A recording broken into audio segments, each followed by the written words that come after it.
Sir ఎట్లా ఉంది sir Chandrababu Naidu గారి పరిపాలన వచ్చిన తర్వాత కూటమి పరిపాలన? బాగుందండి, చాలా బాగుంది. గతంలో బాగాలేదండి, 5 సంవత్సరాలు కూడా బాగాలేదు, చాలా ఇబ్బందులు పడ్డాం.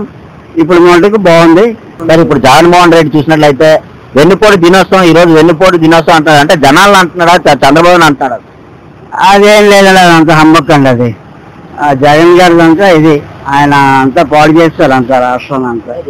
ఆయనకే తెలియాలి ఎందుకు పెట్టాడు. అది అది కామెంట్ లేదండి, దానికి నో కామెంట్.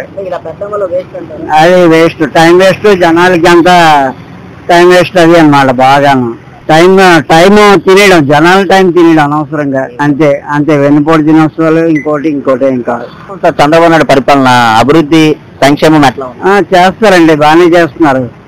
ఏవో 4 అయ్యాయి ప్రజెంట్, ఇప్పటికి ఇంకా అవ్వాలి, ఇంకా ఉన్నాయి. మరి చేస్తారు, నెమ్మదిగా నమ్మకం ఉందండి, చేస్తారు.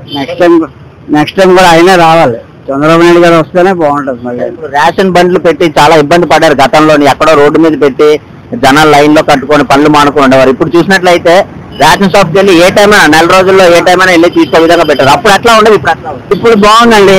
ఇంత ముందే బళ్ళు అయితే టైం కదా వచ్చేది కాదు, టైం వచ్చేవారు కాదు. ఎక్కడాను చాలా ఇబ్బందులు పడేవాళ్ళం. 4-5 సార్లు రేషన్ బండి కోసం తిరిగేవాళ్ళం. ఇప్పుడు చంద్రబాబు నాయుడు గారు బాగా చేశారు.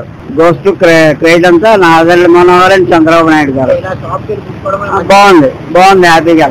ఏం లేదండి, ఆ బండి ఎక్కడో సందులో ఎక్కడో ఆపేవాడు. వెళ్తే తీరా లేదండి రేషన్ బియ్యం అయిపోయండి అనేవారు. ఇప్పుడు మొన్న వెళ్ళి తీసుకున్నాం హ్యాపీగా. బాగుంది, ఏ టైంలో వెళ్ళినా పర్లేదు. బాగుందండి, చంద్రబాబు నాయుడు గారి పరిపాలన బాగుంది.